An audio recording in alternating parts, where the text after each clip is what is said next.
A paz do Senhor a todos. Hoje eu estarei comentando sobre o texto de Isaías, capítulo 34, versículos 9 e 10.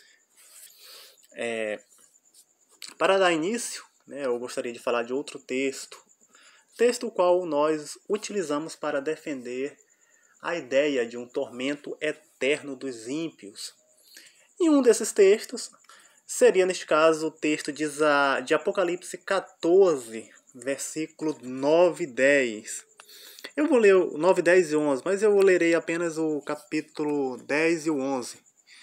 Também o tal beberá do vinho da ira de Deus, que se deitou, não misturado no cálice da sua ira, e será atormentado com fogo e enxofre diante dos santos anjos e diante do Cordeiro.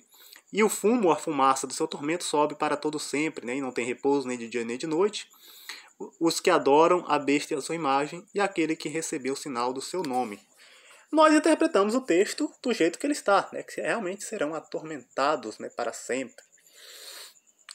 Nossos amigos aniquilacionistas, eles não aceitam nessa ideia e tentam dar um significado diferente para a passagem. E para validar a crença deles, eles tentam encontrar fraseologias diferentes em outros textos com significados diferentes. E eles encontram essa fraseologia justamente no texto de Isaías 34, o qual comentarei hoje. Vejamos o verso 9 e o verso 10. Os ribeiros de Edom se transformarão em piche, e o seu pó em enxofre, a sua terra se tornará em piche ardente, nem de dia nem de noite se apagará, subirá para sempre sua fumaça. Acho que até aqui está bom. Então temos o elemento do enxofre, temos o elemento do dia e de noite, e o não se apagará também, e também temos a fumaça que sobe para todo sempre. Notemos que a fraseologia é idêntica à lá de Apocalipse 14. Eles poderiam também pegar esse texto e ligar com Apocalipse 19:3, que fala a mesma coisa da Babilônia. Pega essa Bíblia porque a tradução é melhor, é a Ara. É a Babilônia. Vejamos o que diz o texto da Babilônia. É a mesma fraseologia, mas eu colocarei para tornar mais claro o estudo. E a segunda vez disseram, aleluia, e a sua fumaça sobe pelos séculos dos séculos. É a mesma fraseologia aplicada a Edom, a cidade de Isaías 34 é Edom, é aplicada à Babilônia escatológica, do texto de Isaías. E aí parece que, se você nunca encontrou essa passagem, você se torna até convencido de que realmente o aniquilacionista vai dizer que a fumaça que sobe para todo sempre, ela seria, neste caso, um símbolo de destruição permanente. Na realidade, dando força para o seu argumento. E você, rapaz, realmente parece que é mesmo. O argumento, a fraseologia é idêntica, Mas, como a gente fala, todo texto tem um contexto. Não basta você ver uma fraseologia parecida e achar que o significado é o mesmo. Eu vou citar um exemplo. Se você conversar com um preterista total, ele vai dizer que Jesus já veio em juízo no ano 70. E aí você vai dizer que Jesus não veio porque a palavra de Deus diz que ele viria sobre as nuvens. Olha, não veio não, amigo, porque Jesus não veio, ele era para vir sobre as nuvens e ele não veio. E o preterista, ele como não é besta, ele vai citar uma fraseologia parecida, que está em Isaías 9. Sentença contra o Egito. Eis que o Senhor, cavalgando numa nuvem ligeira, vem ao Egito. Ou seja, o juízo de Deus sobre o Egito, há uma fraseologia de Deus vindo sobre as nuvens, em juízo sobre o Egito. E Deus também puniu Jerusalém no ano 70. Então ele vai dizer, não, olha, da mesma forma que lá diz que Jesus, em Mateus 24, Jesus viria sobre as nuvens. E Jesus veio em juízo, porque a mesma fraseologia é aplicada à destruição do Egito, diz que Deus viria também sobre umas nuvens, e ele não veio literalmente sobre as nuvens.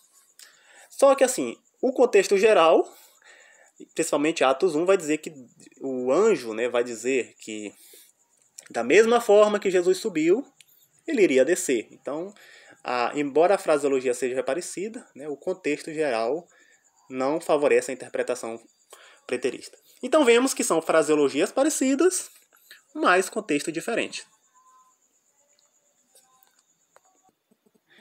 E sabendo disso, que a fraseologia pode ser parecida, mas o contexto pode ser bem diferente, vamos ver o contexto, né, de Isaías 34, né, gente, para ver se realmente é o mesmo de Apocalipse. Né?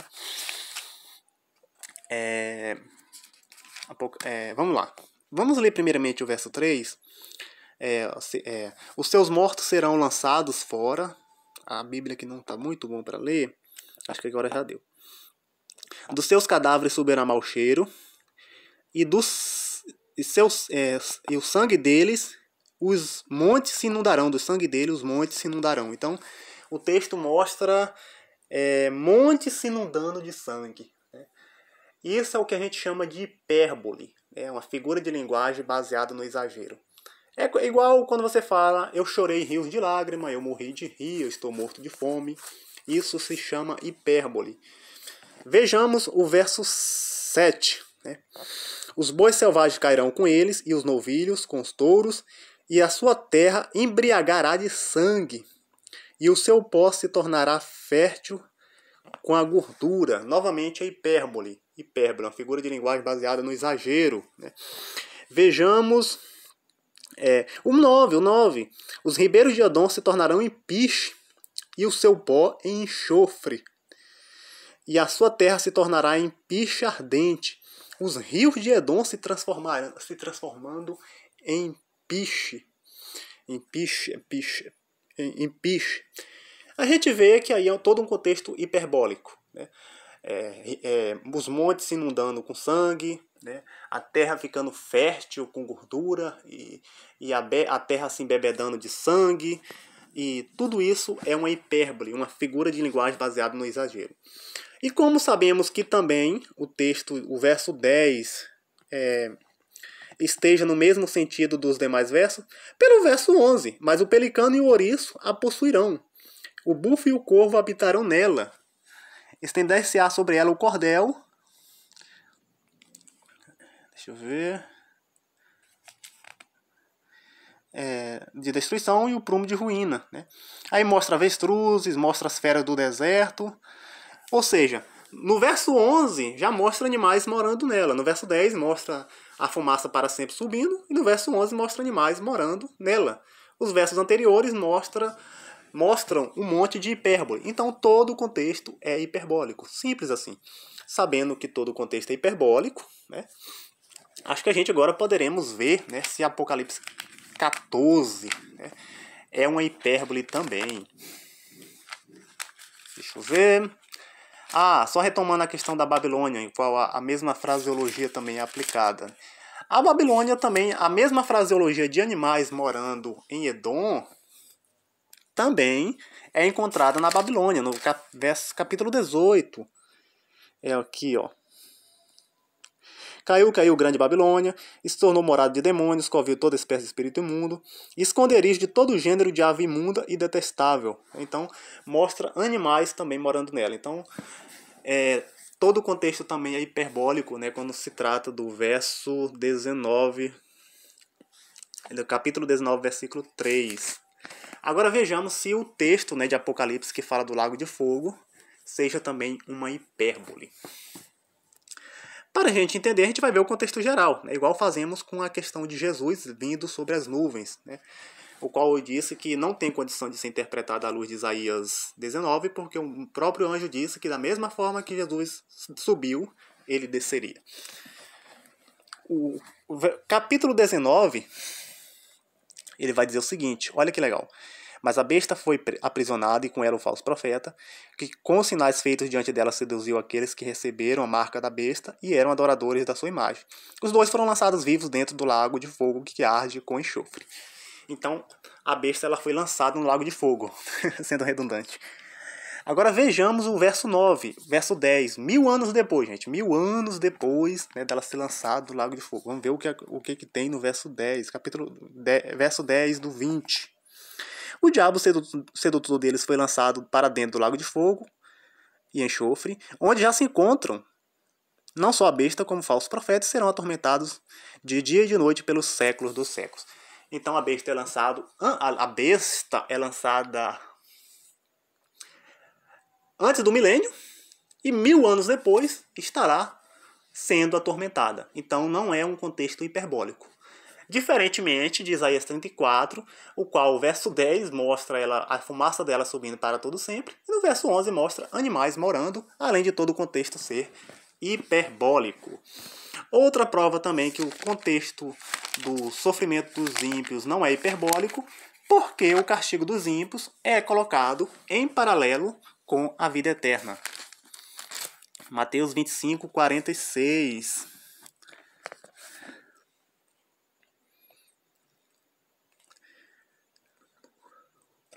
Deixa eu ver. Irão estes para o castigo eterno, porém os justos para a vida eterna. Então, o castigo dos ímpios é colocado em paralelo com a vida eterna. Enquanto a fumaça que sobe para todo sempre é colocada no contexto hiperbólico, em Isaías 34, né? Todo o castigo dos ímpios é colocado em paralelo com a vida eterna, além da besta 1000 anos depois, né, ainda está sofrendo no lago de fogo. Então, é mais uma questão, né? Você pega a fraseologia, acha que ela é parecida, mas esquece de ver todo o contexto geral, né? Então, infelizmente, essa é a situação. Este é o erro, né, de muitos amigos aniquilacionistas e também o erro de muitos amigos preteristas, né? Que a gente possa estar meditando nesta palavra, a voz já embolando aqui, para que a gente não possa mais ser seduzido, né, por todo tipo de ensino que não provém de Deus, né? A gente fala isso, mas a gente respeita, né, a opinião de cada um, né? E tem muitas pessoas que são sinceras naquilo que elas creem, né? Mesmo a gente discordando do pensamento, né, da interpretação delas. Que Deus possa abençoar cada um de nós e a paz do Senhor.